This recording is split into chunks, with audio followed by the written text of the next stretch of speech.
Good morning. One in a row, four-fin show. One in a row, four-fin show. One in a row, four-fin show. 9 to noon.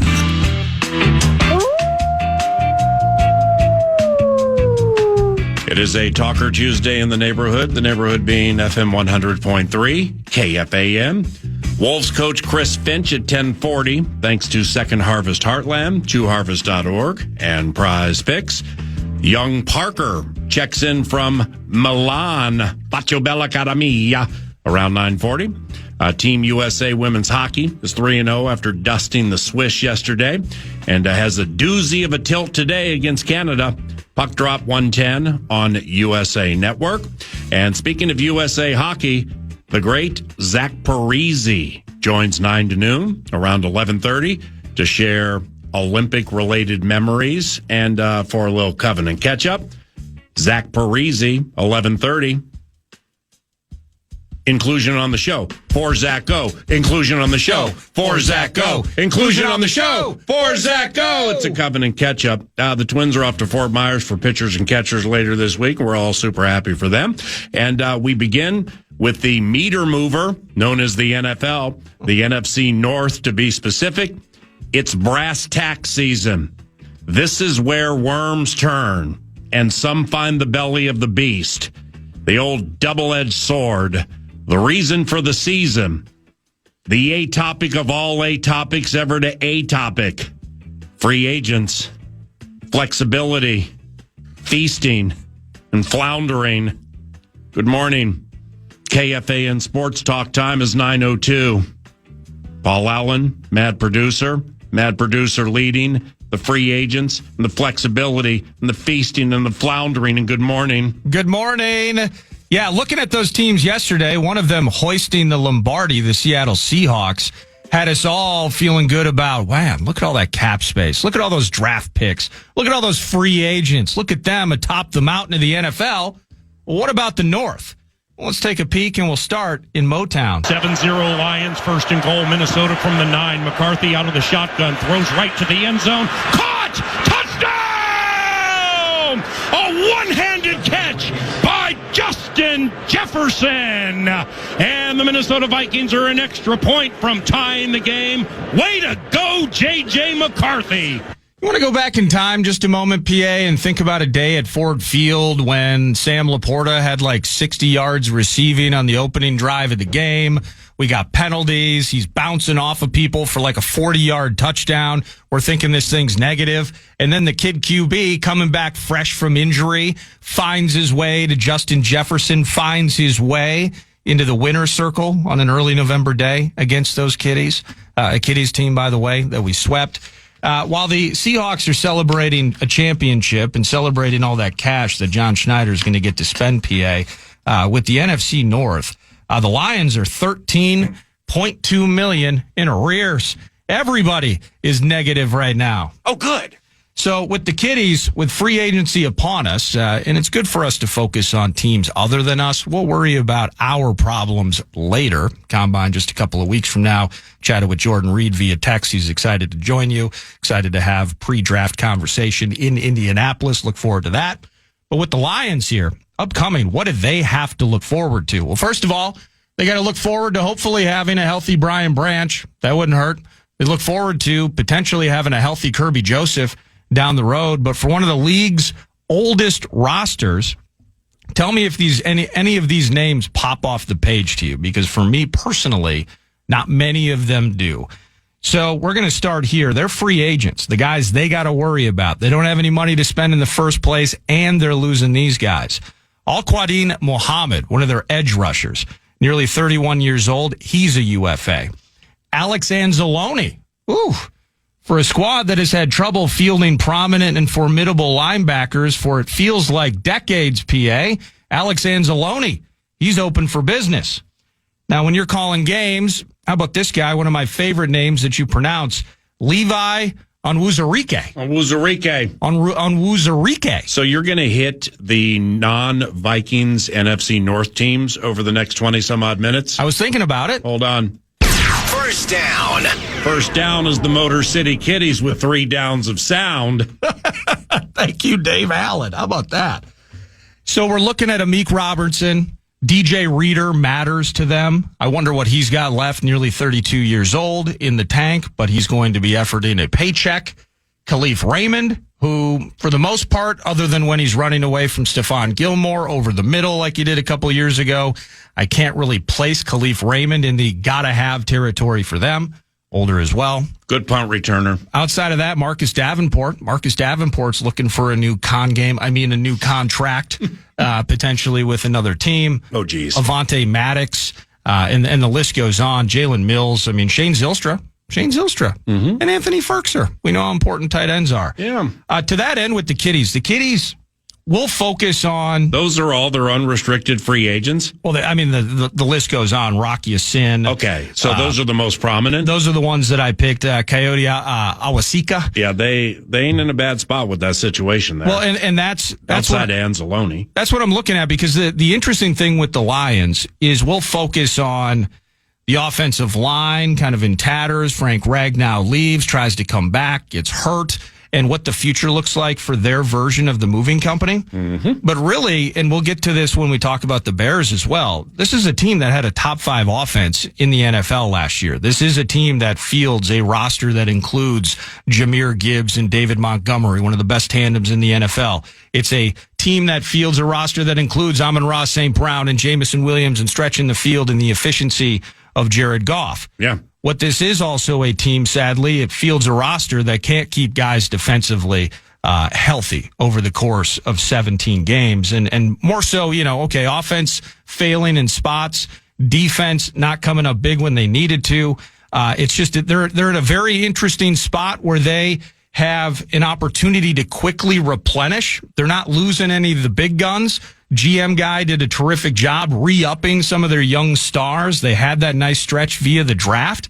But in terms of moving forward for this team, answers financially got to come, and they got to ace the draft, PA. They're one of the oldest rosters in the NFL. Mm-hmm. And for the Lions coming into this thing, they have the 17th overall pick.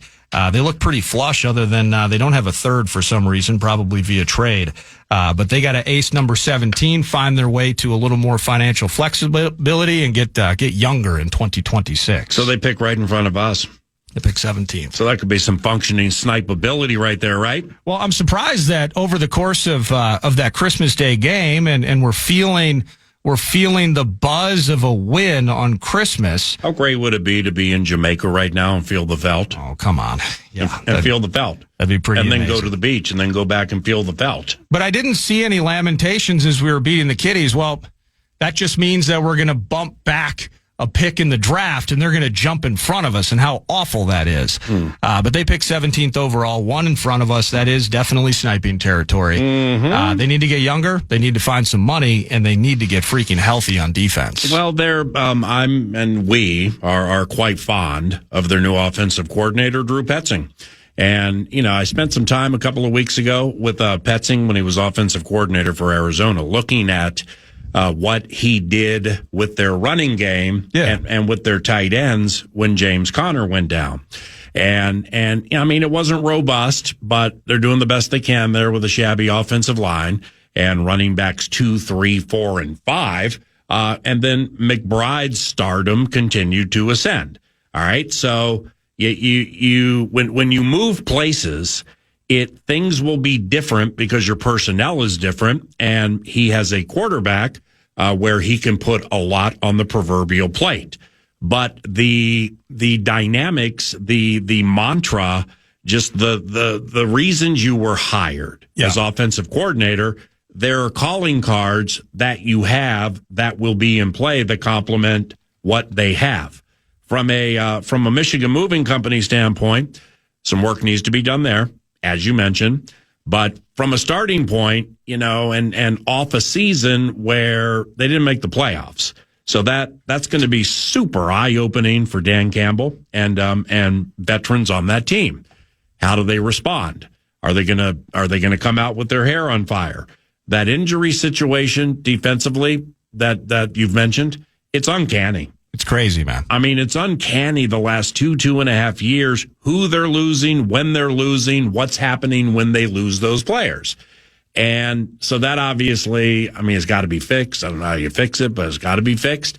But with the Detroit Lions, if they are engaged and if they are healthy, they are absolutely a team that maybe low key should be in Super Bowl related conversations.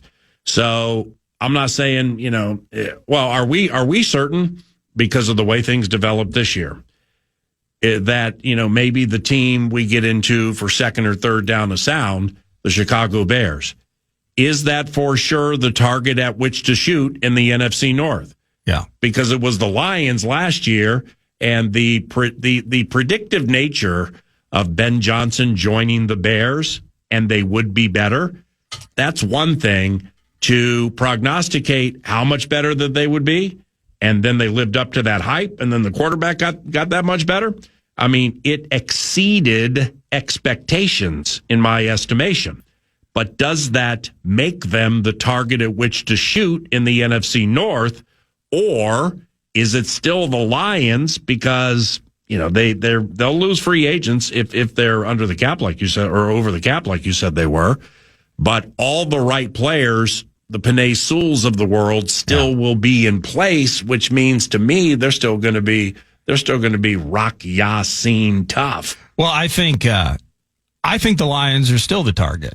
And we'll get to the Bears and just they have each team in this freaking division right now, quote, has their own issues. Yeah. And a lot of them being financial, a lot of them questions at a couple of trouble spots on the roster. And we know where our warts are, and we're looking at others right now. The interesting thing for me with them, again, you got to stay healthy, figure out how to be healthy. You can't explain it away. It's costing you games. They got to figure that out best they can. And then they need to find some young talent in the draft. I'm curious, does Drew Petzing, does he have an identity as a play caller? Is it unfair to ask Drew Petzing to have an identity as a play caller given the limited experience and given the spot from where he comes? Because, thinking about it with John Morton, now things weren't working out, and Dan Campbell takes the reins away.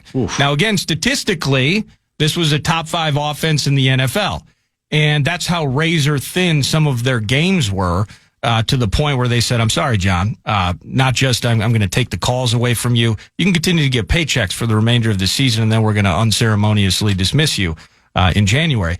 The Drew Petzing is part of that conversation.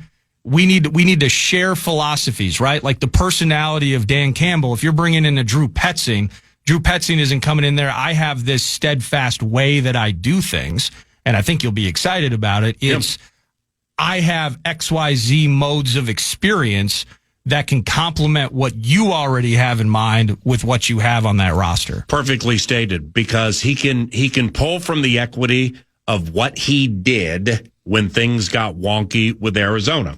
All right, because how far off the proverbial table did things fall? Like if I'm Dan Campbell, I'm like Marvin Harrison Jr. Your thoughts? I mean, what? Hello, what's what's going on there? How, who was charged with fixing that? Because it's enigmatic. Okay, well, so explain that. So then you explain that and a bunch of other things. But for the Lions in their cap situation, where they draft and with what they have, given this is the time of the year that provides the atopics of all atopics ever to atopic.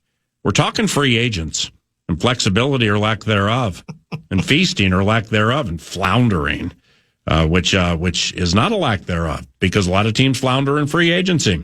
Then they're in trouble. Then they're financially stuck. It's not financially feasible. So Petzing, brought into the Vikings by Norv Turner, power running, vertical passing with the Cowboys and the triplets. Then you have Pat Shurmur. All right, Pat Shurmur, power running, vertical passing, tight ends, very important, like they were to Norv. Then you cut your proverbial teeth with Kevin Stefanski, who goes out and becomes two-time NFL Coach of the Year, and Drew's with him in Cleveland. Then Drew, off that, gets the opportunity to become an offensive coordinator. He's Middlebury College raised. We all need to know that. It's a very hard school. It's not Elon hard, but it's very hard. He's very smart, and he's very creative with much from which he can pull from what he has seen and what he knows works. I can't remember who James Conner's backup was, or the 2, 3, 4, or 5 for Arizona. Was it DiMercario or something? Yep, something DiMercario. Then there's another one, and so on. This is Jahmyr Gibbs, okay? This is David Montgomery following a pulling Penei Sewell with Laporta and Brock Wright blocking on the second level, and Amon-Ra St. Brown busting you up 10 yards down the field. So there's gold in them Bar Hills for Petzing and the Lions and the running game and the offense overall.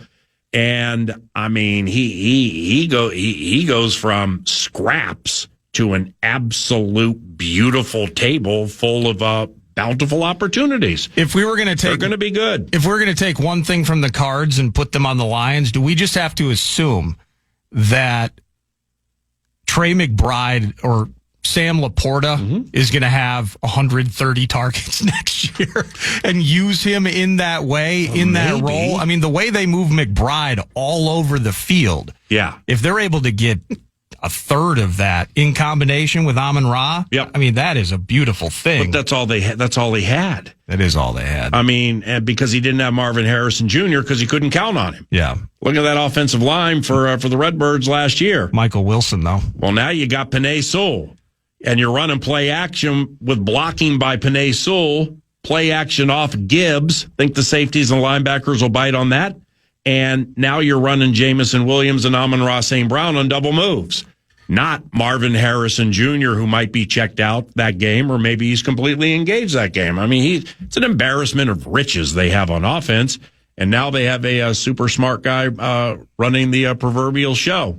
KFAN Sports Talk time is 9:17. Which team is next? The Bears. Second down. 3 downs of sound continues this Talker Tuesday, 9 to noon. Second down is the Bears. Third down is the Packers. And through that conversation that Nordo and I were having about the Motor City Kitties, I've come up with a Minnesota Vikings related idea that I think it's kind of quirky, and I think it's kind of catchy. And I want to see what you think about it when we get to the end of 3 downs of sound. The he being Mad Producer, who's producing 9 to noon, and I'm Paul Allen. We got that cash thing coming at you right now. Indeed. The Fan wants to give you a chance to win some bonus bucks with the National Cash Contest. Go to KFAN.com, enter the keyword credit, and you might win some money, some bonus bucks with the keyword credit. Enter that at KFAN.com. Y'all don't know football. I have a retirement facility, a senior home related idea that I'm looking forward to running by you. Ooh. After we get through second down via 3 downs of sound, and just a very, very important part of the year. I mean, just think about life and think about what matters and what doesn't, what is the distraction and what is reality. From the distraction standpoint, here it is. I mean, Super Bowl's done. Combine a couple of weeks from now. Bursich and yours truly in Indianapolis with a cavalcade of guests. But this is important. In fact, it's part of the A topic of all A topics ever to A topic. Well, we're talking about free agents, flexibility, feasting, floundering, and football feasting. And here they are. 3rd and 1 from the Bears 14. McCarthy out of the shotgun, milking a 3-point lead.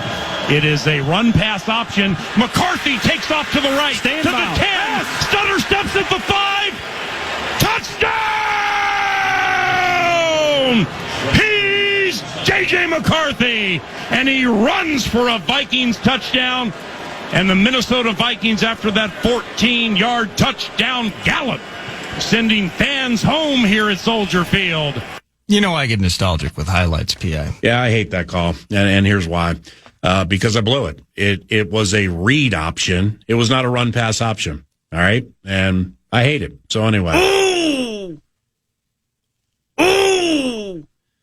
I thought it was a terrific call, and he was NFC Offensive Player of the Week, PA. Think he wasn't? Feels like an eternity ago, to be honest, with the 2025 season. I can't wait to teach Parker about 15, 20 minutes from now. Así guarda aquí. Asiguar the key. Well, one way in What which that means. I think Mi chiamano Papa Grande. I failed because part of this, if Parker's going to be our unofficial / official Olympics correspondent, I might have him for an hour on Thursday. we needed to give him some minor homework. What are you talking about? And that was to come to the radio show with a new Italian phrase each and every time he joined us. So if I try to speak Italian, I'm just going to start naming random cold cuts. Bologna, Capicola, Yeah, it's Genoa. yeah, for Parker it would be Asiguar the salami. Yeah, so I should have done that. And if No, he's- I got some. if he's listening right now, his homework will be on a daily basis to come up with something in Italian to Well, I got 4 of them for him. woo us with. Yeah, to teach him. We're going to teach him. That's what we do. We teach people about things that matter a lot, like free agents, Well, flexibility, feasting, and floundering. with the Chicago Bears, they're hoping if Mike Zimmer was correct in that you could pick up a cover 2 corner at the 7-Eleven, maybe the Bears and Dennis Allen are hoping for help somewhere. Yeah. Nashawn Wright, I found this to be funny. Wow. So Nashawn Wright, He got $1 million from them last year. Holy cow. What talk about bang for your buck. well, that's where I was going with this because so you look at the free agent situation for the Bears. Now the Bears, they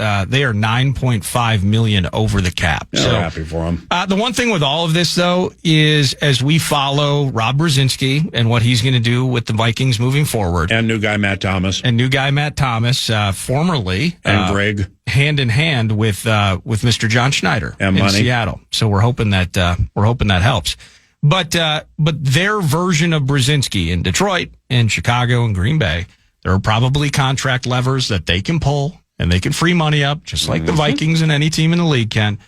But just as the numbers sit right now, for a defense last year that was absolutely atrocious at times, and specifically just finding the right answers in the secondary. Nashawn Wright, he might pick off J.J. McCarthy a couple times, but overall you saw this boom, but then you saw a regression. Now I'm on Spotrac.com. They list the market value of some of these free agents. So Jaquan Brisker, for instance, you think you'd want to make an effort to re-sign a Jaquan Brisker, Maybe. after his 4 years, and there are some maybes involved in this too. Kevin Byard ain't a maybe. You think he's out? Oh, no, I think he's do everything, beg, borrow, and steal to make sure he stays there, because I'd like to have Kevin Byard on the Minnesota Vikings. Yeah, I said it. But he's 33 though. I said it. I mean, he's still working. He took one from our guy too, didn't he? Who? Kevin Byard. I thought he had a pick. Quite possibly. Led him in tackles. Maybe in the home game. Always leads him in tackles. And there's still a lot of bang for the buck for old Kevin Byard. Okay, that's fair. Because in the same, Eric Wilson's 31, and I'd want to see him on that 2-year, $12 million deal. You mentioned with the Lions, first down of sound. Yeah. Their linebacker situation over the years. Like there was a time that they were trying to push Teddy Lehman from Oklahoma, undersized as somebody. That didn't work. Everybody knew it wouldn't work, but it didn't work. And then you go back to like Chris Spielman. All right. Chris Spielman was the bomb inside linebacker. After that, we've had some cricket-related terrorism, but I forgot to say this with the Lions. Well, you know who's from Redford, Michigan, don't you? No. Eric Wilson. Oh, really? I don't know if they got the money to pay Eric, but it's not like Eric's going to be breaking the bank with a $50 million deal. Oh, wow. What if the Detroit Lions, recognizing we can pilfer an adversary and enhance what we already have, and they make Eric Wilson a priority freebie? Oh my gosh. He's from a place that's 30 minutes away from Ford Field, and that's where his mom lives. E. Wilson, man, we got to have E. Wilson back. He's going to play that mom card, isn't he? He was raised here. There's no, I know. I just couldn't see unless there was a significant overpay. Yeah, I know I'm scattered and all over the for place Wilson now. to leave the nest. Just have patience with me, please. It's all good. Durham Smythe. Yeah. I mean, I've mentioned his name more times the last week than like in a game the Vikings had against the Dolphins or the Bears up to, during, and or after the game. You love Durham Smythe. Durham Smythe at $2.5 million, unrestricted free agent, part of that sneaky tight end bit. I guess maybe Yeah, I mean, we have Josh Oliver. Now, Josh Oliver's the bomb. Okay, Josh Oliver blocks like an offensive lineman. Now, all of a sudden, we're catching a career-high touchdowns, I think, last year. So maybe Josh Allen is that second tight end piece we're talking about in the 13 personnel, the 3 tight ends in the back. Yep. Maybe Durham Smythe's one of those guys at a ham sandwich type deal. Are we 100% sure T.J. Hawkinson is going to be in the equation next year? I hope he is. If I put it at 50, would you be on the over or the under side? Or I'd be over because he's under contract. Yeah. But like what, I mean, is the contract going to look like what the contract looks now for a team that's whatever over the cap with the money magician, Matt Thomas, Grigg, and money by his side, like finagling things? We got to find $45 million, PA. $45 million? $45 million. What's that mean? We are $45 million over the cap. Well, how's it keep going up? Last week it was 36, then it was 41, now it's 45. I think you just What the hell? I think you What just the go to heck? different websites. I looked at, I think it was over the cap. I looked at over the cap. They have cap space, and then they have what is called effective cap space. Great. Next thing you're going to have to look at is over the mountain because that's me jumping. Yeah, it's going to be love that one. Well, the cap. One-liner alert. It's a throwaway comment to say that the cap's a myth, but do you remember when they kept deferring Breeze's money in New Orleans, and at one point they were $80 or $90 million over the cap, and like with 2 pen strokes, suddenly they had $5 million. Yeah. So there are levers. Yeah. No one panic, but TJ might be one of those levers. Okay, but the point being is You want Durham Smythe? well, no, the point being is I've seen the Vikings over the cap at 36, and then somebody said 41, and now you say 46. I think something I'm happened. going to come into work tomorrow. We're going to be 60 over the cap. What the hell? Yeah, if there's any way we could just stop that number right now, please. Just stay where it is so we can get our head around it. Jeez. Your love of Durham Smythe, though, is going to get Ben Sims cut. Your love of Durham Smythe is going to put Ben Urasek and the baby carrots on watch. It's something you said after the season that I've never forgotten. Is I'd rather lose with Ben Urasek than win with anybody else. I always love that one. So I hope Ben gets an opportunity. Fine young man.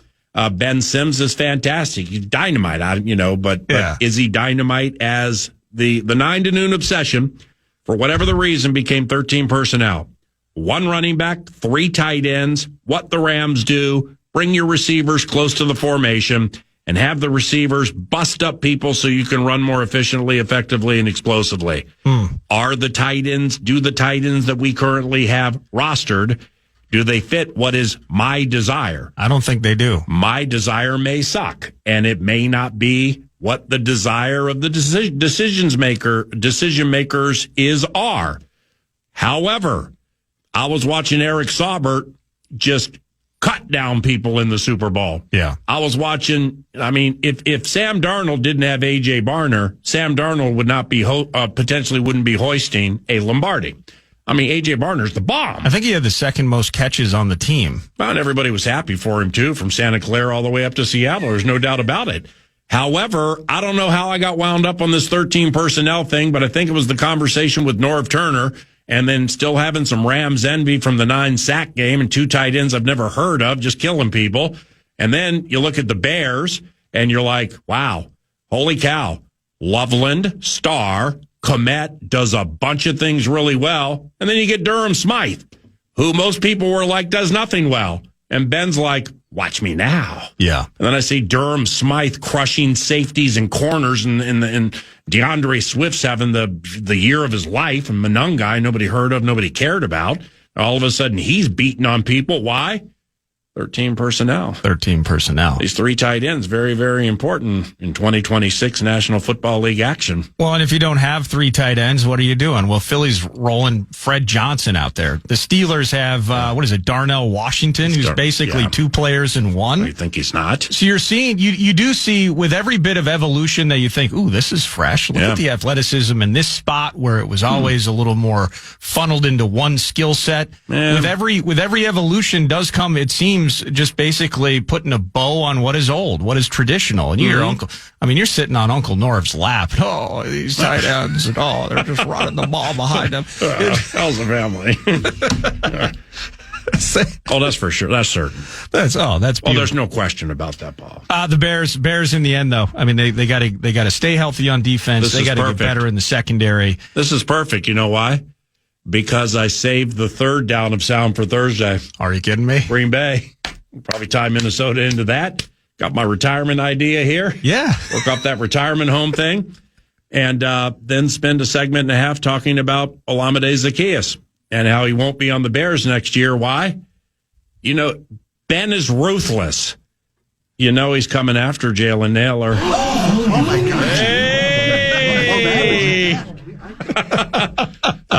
But seriously, because we have Parker from Milan and Team USA Women, led by Taylor Heisey and Hillary Knight. They play a 1:10 today against Canada. So we don't want to be late for this young man. But just chew on this. And your learned mind, your fast-moving mind, is probably not going to be able to stop when I put this proposal in front of you. And it's like the 2026 version of a senior center, of a retirement home to make yourself better, to empower, to believe in the elderly, to believe in the wounded, to believe in the hurt, the ones everybody stopped believing in, so they had to retire. Yes. Frank Ragnow, you might be listening right now in Chanhassen. Bruh. Okay? Seriously, you tried to unretire once, it didn't work. Yeah. Try it again. And just stay in your favorite state. All right? Ooh. Well, has he seen the facility in Egan? Oh, I don't know. I don't care. He tried to unretire once, it didn't work. Try it twice. Well, there have been other names bouncing around, and if J.J. McCarthy is the starting quarterback for the Vikings Week 1, 2026, 9 to noon's cool with that, right? 9 to noon mostly is cool with that. It'll mean something good happened in terms of growth and evolution. Thank you. Thank you for amplifying and extending and explaining what I was trying to say. So we would like that. Okay, but like say you still got questions in March, April, May, or whatever. Yeah. Well, rumor has it it's bouncing around that old Derek Carr wants to come out of retirement. All right? Derek Carr wants to come out of retirement. And if you get Carr taking snaps from Ragnow, you know what's next. Thielen unretired. I always love that Third one. receiver, veteran minimum, finally given a chance. All of a sudden, you got this whole thing reconfigured. Oh, Harry at the bye week, CJ Ham, late stages of camp, running it all back. We wouldn't need a card key to get into Twin Cities Orthopedics Performance Center. We'd need an ARP card I always love that one. to like trigger that sneaky side door. It is handicap accessible. The entrances are. KFAN Sports Talk time is 9:37. When we return, we jet to Milan, Italy, and catch up with our Olympics correspondent. Well, that's young Parker Fox, who's in Milan, and we're not. So let's call Milan, and let's call Parker next. Hey, P. Fox, the best, elite P. Fox. What's going on, little brother? Hey, PA, how we doing? How's it going there stateside? Oh, it's going all right, man. You know, it's, 9:44 in the morning here, so 10, 11, 12, 1, 2, 3. What are we looking at? Sneaking up on 5 p.m., Faccio Bella time? Exactly right. Yeah, about time to start locking in here and thinking about the Canadians. Big one tonight. Being in Italy, you know, there are opportunities, I would imagine, to see some high-end opera singers. What do you think about that? Maybe spending a night out with your new friends in the super special group chat text, and you guys go see some opera. That sounds excellent. I'm all things singing, performing, performance arts. I mean, this city is outstanding for what I've seen so far. The food's been great, the people have been awesome, and I'm sure there's a lot of talented artists over here. So sign me up, a little opera, a little jazz, whatever, man. I'm down for it. This is that European, just say yes to everything over here, you know? Parker Fox, a card-carrying member of the Love Covenant and the Power Trip Morning Show. Obviously, formerly a game-changing forward/center for the Golden Gophers men's basketball team, and also a fiance of a lady named Taylor Heisey, who plays for Team USA women's hockey team. So Parker is supporting his love and family members in Milan, Italy. And when Taylor got loose early in that Switzerland game, how excited were you? Yeah, it was great to see. I think anytime you play at this level, there can be a lot of things in your head, right? As a competitor, it's a big stage. This was their first game in the big arena, so they had played the two prior games in the smaller, kind of less, jam-packed arena. Now we were in the big arena. It was sold out. There was just a great crowd in there, and I thought she was great from the jump. I thought all the girls were really good, but Taylor looked really fast and got a good assist last night. I thought she had some pretty good scoring opportunities. Had a breakaway that got saved glove side. Yeah, I tried to pull the Brody Zemer and go between the legs on a little shorthanded opportunity there, but I thought she was around all over the place, and she felt really good about her game. And I know a lot of these girls, this rivalry with Canada is so big, but they did a really good job of taking advantage of last night, getting something out of it, and playing themselves into the matchup today. How did the Swiss goalie stop her on that breakaway glove side? I was like, holy cow. First thing I said to her dad, I said, I've never seen her go glove side like that. And I asked her about it after the game. She usually, either makes the goalie move a little bit. She likes to shoot low blocker. That's kind of her go-to.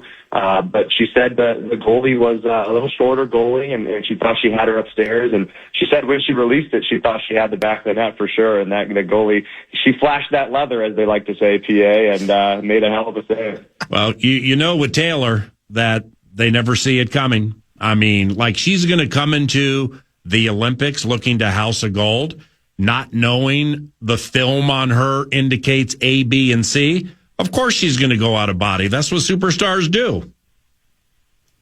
No, I think you're exactly right. I think you're exactly right. You got to try to find ways to do new things, especially when you're playing Canada, right? As the team that not only do they play each other on the global stage very well all the time, but now with the PWHL, they're seeing these girls night in and night out. And Taylor is, she seems Anne Renee Desbiens, Canada's goalie, all the time. One of the best in the world. And I think they know and they scout and they focus on a lot of aspects of their game. So it's a great time to try new things. And I think that just shows the versatility of not only her, but, all the players out there on the ice. Given you are 6'8", ever wonder if the person sitting behind you at these games can see any of the action?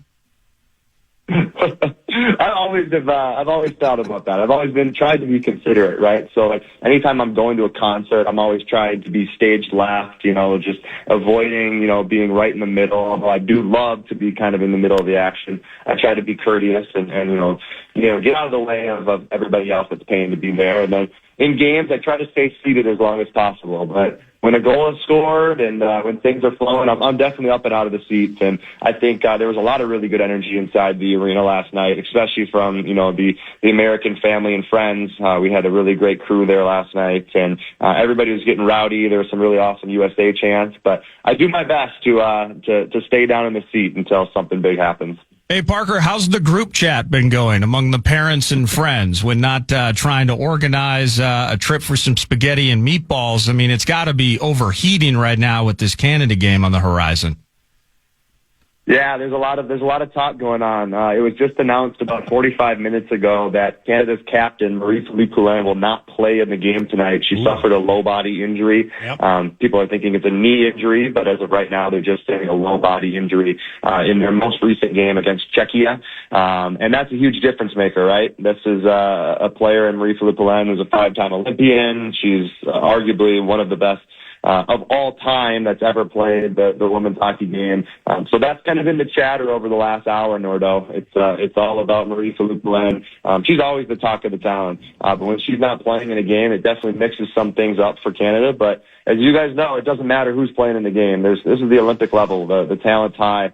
So the girls know that they have to play to the best of their ability. They got to come out no matter who they're playing against. But the group chat right now is all talks about the Canada's captain, Marie-Philippe Poulin. Anything? I'm glad Nordo brought that up. Has there been anything interesting in the families only group chat since we last chatted outside of hockey and like the patriotic approach to Milan?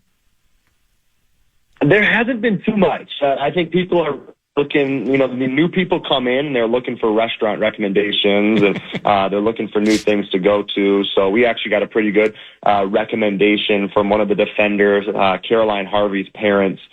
She had her first Olympic goal last night, just a nice play from the defender, brought it up the left side and faked middle, got her on the short side and, scored her first ever Olympic goal. But her parents said that there's these canals, and so we went and found them, and there's little canals throughout Milan, and it's basically these riverside restaurants, and there's hundreds of them. So basically pick which one you want. And we sat down there last night. We had some lasagna. We had a little glass of red wine. It was absolutely excellent. And the food here is unbelievable. I think it's rated as a top 5 food city in the world, and it has not disappointed yet. The only weird thing, though, PA, they don't cut the pizza for you. You have to cut it yourself with fork and knife. Don't know if I'm really into that one. Okay. Well, who's paying for all this? Did Banker Tim send you with a First Resource Bank credit card and just say, have at it? That's exactly right, man. I told him before I left, I was like, I'm going to need a loan for this trip, man. He said, you know a guy, man, anytime you need one. But no, we're figuring it out, man. This is a once in a lifetime opportunity, and maybe I got to put in overtime down there off Chicago and downtown Minneapolis, spend a little extra time in the office, clock a couple more hours to afford this thing, but it'll all be worth it. I'll tell you that much. No, you got it figured out. I mean, working 5 weeks in your first big boy job and you all of a sudden get 2 weeks off. No, bro, you got it figured out. And in fact, you need to be teaching a class on this thing. Parker Fox from Milan. Anybody last on the controversial Team USA women's hockey family exclusive group text chat? Anybody in that group text chat blow up phones to the point where you're like, come on, please stop texting. They just don't stop. So, what's funny is I'm a non-notification guy. So I got notifications on, I go with the text message, and I go with a couple different people on Twitter for their notifications. But all other things, I'm anti-notifications. So I turn it off, and I try to, once or twice a day, go check in there and see what's going on. But no, nobody in particular blowing up the phone. Hillary Knight's mom is, this is her 5th Olympics. Her daughter's, this is her 5th Olympics. So she knows what's going on when it comes to tickets, when it comes to family and friends, when it comes to post-game passes. And there's always a little drama post-game. You got to get your wristband so you can go meet the girls and talk to the team. And Mrs. Knight, she seems to always be on it. So anytime anybody's got a question, they go to her. So she's probably frequented the group message the most. So what I think you're saying in a roundabout way is Zumwinkle has a couple of cousins who are blowing up the group chat, and you've had to block them. There's somebody. That's exactly right. If you met Mike Zumwinkle, you would know that he'll definitely be sending a couple group messages in there. But he's a great guy, and just everybody here, PA. I think it's a testament to these girls. Their families are awesome, and we all get along so well. I think last night Abby Murphy's dad, was walking around the concession stand. He goes, "Hey, come over here, big guy!" And he bought 24 Coronas and just started passing them out to everybody. And we just had a good time. A little Corona and a lime, and everybody got one. And I think it's a testament to him as well. Just a great dude, and I think it's all the energy and just the togetherness, all rooting for Team USA. Maybe it's a testament to Abby Murphy's NIL. I mean, holy cow. Zach Parisi joins around 11:30 today. Does the men's hockey side of the equation excite you, or are you all ladies all the time? Oh, I'm fired up. Yeah, and it's so great to hear the support, right?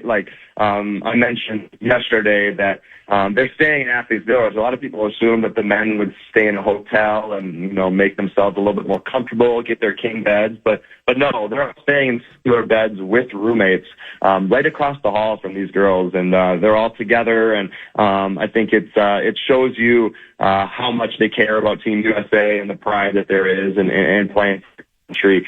So Taylor always has a great story every single day about somebody. And today the story was about Swayman, that she saw Swayman in the hallway, and he stopped and chatted with her a little bit today. So I'm fired up for the men as well, and I think it gives them credit too for the support that they show to the ladies, and they want them to win a gold medal, I'm sure, just as much as they want to win a gold medal themselves. So I'm fired up, and I think there's going to be a lot of great hockey being played across the board. I really like Germany's team with Leon Draisaitl. Obviously, Canada is spectacular with that top line. I hope they put McKinnon and McDavid and Crosby together all up on that top line. I would love to see that. But no, I'm fired up for Team USA. I'm a big Austin Matthews fan. How can you not be? Yeah, so with the ladies, it is basically just U.S. and Canada, right? I mean, you mentioned across the men's side, it just feels like it's a little more even-handed in terms of the rosters. Like what we see today, hopefully the captain's back maybe for later on, it is kind of gold medal game or bust for both these teams, isn't it? Yeah, you're exactly right. I think the last 20 World Championships, only once has it not been Canada and U.S. in the finals. Wow. All the last 5 Olympics have all been U.S.-Canada, on the women's side, that is. So, yeah, it seems to always be U.S.-Canada, but you're right, Margo. When it comes to the men, you got Czechia with David Pasternak. I mentioned Draisaitl in Germany. You got some other really good teams that are able to compete, but it just hasn't been there quite yet with the women's side. Now it's getting closer. I think in years past, if you go back 10 years, it's 10-0 games across the board for U.S. versus anybody else on the women's side against Canada. But now some teams are coming out here and scoring goals, making it maybe 3 or 4-1 type of win. So I think the gap is getting bridged a little tighter as we go on. I think that's a credit to the Professional Women's Hockey League as well. Yeah, instead of 10-0, Parker, now it's just 5-0 every game. I mean, the ladies over there. I know, the shots are only 50-10, huh? Yeah, your gal and company are just punishing these teams. Punishing them. It's been fun to watch. Hey, Parker. Yeah. For Taylor, I mean, the world is watching at Taylor Heisey, and she's just dominating puck battles, scoring goals, clearing the crease in front of the goalies. I mean, this just has to be the time of her life, right? Yeah, it certainly is. Yeah, I think you're right with the puck battle situation. As a basketball guy who's a little bit more new to hockey, I don't think you see all the nuances, right? So I hear from all these hockey people that say, oh, Taylor's so good at this, so good at this. So I try to watch for it, and I'm learning as I go. But that's something that I've seen, especially in this Olympics so far. It seems that every time she's out on the ice and the defender has the puck and she's going at him, she's either going to win that thing or she's going to get a stick on it. And I think it's a credit to her IQ or understanding of the game. But I think what you had to say is also true. She's fired up. This is something that she dreamed of. This is her first Olympics. She was the last cut from the 2022 Olympics, and that really weighed heavy on her.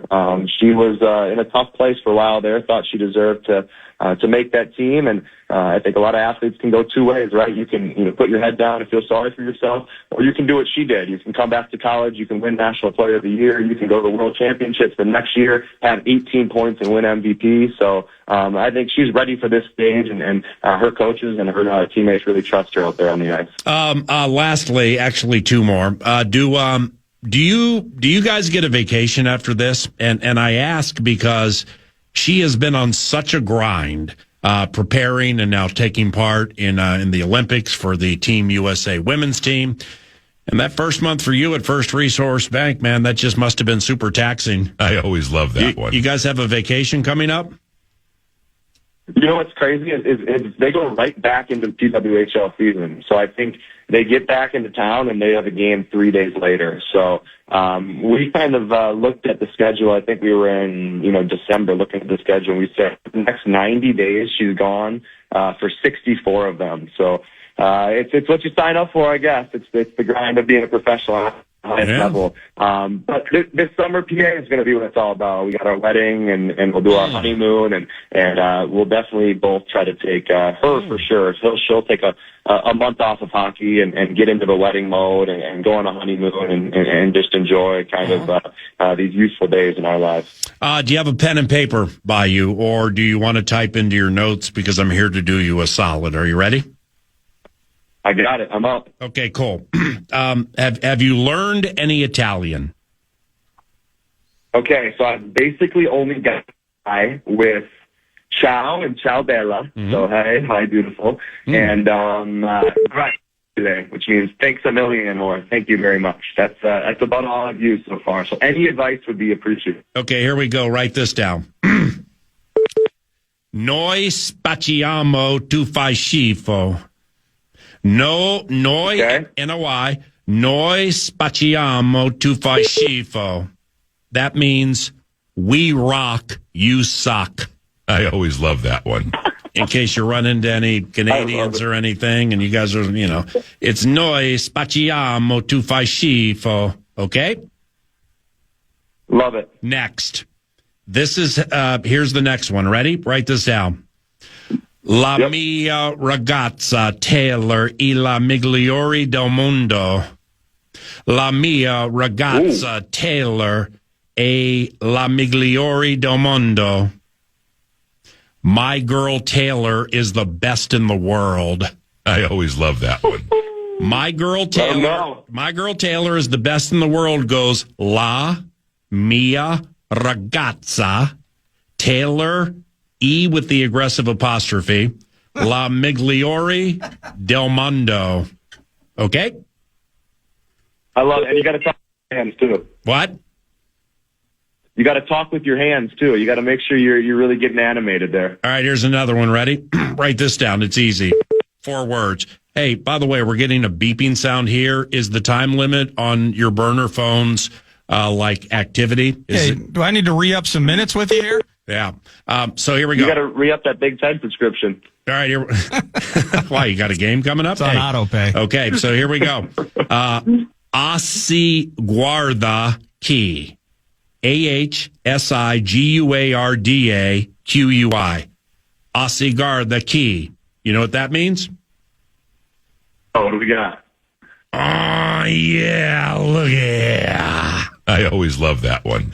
If you if you want to say, oh, yeah, look here, it's Assiguarda Key. What's up, Ben?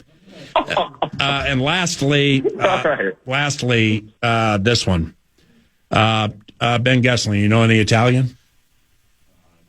Okay. Here we go. Mi chiamano Papa Grande. Mi chiamano Papa Grande. You know what that is? Something big Papa. They call me Big Daddy. I always love that one. Yeah. So love it. You can go La mia ragazza Taylor e la migliore del mondo, mi chimano Papa Grande. My girl Taylor is the best in the world, and they call me Big Daddy. That's all I need. That's all I need the rest of the All trip. right. Well, probably call you tomorrow. If not, then expect to be on the radio show 2 hours on Thursday, and we will text that thing out coming up here soon. Okay. Fantastic. Talk to you guys soon. Appreciate you. See you, man. See you, bud. Parker Fox, Beyonce Taylor Heisey, 110 USA Network today. Team USA v Canada. I love my country. Yes, I do. 9 to noon into the second hour. I was born in the USA. Featuring the Scribe, Red, white, and blue. Ben Gessling, Star Tribune, I was an American. Chop Up Free Agency, and more with the Scribe at FM 100.3 KFAN. It's the 9 to noon show. To you.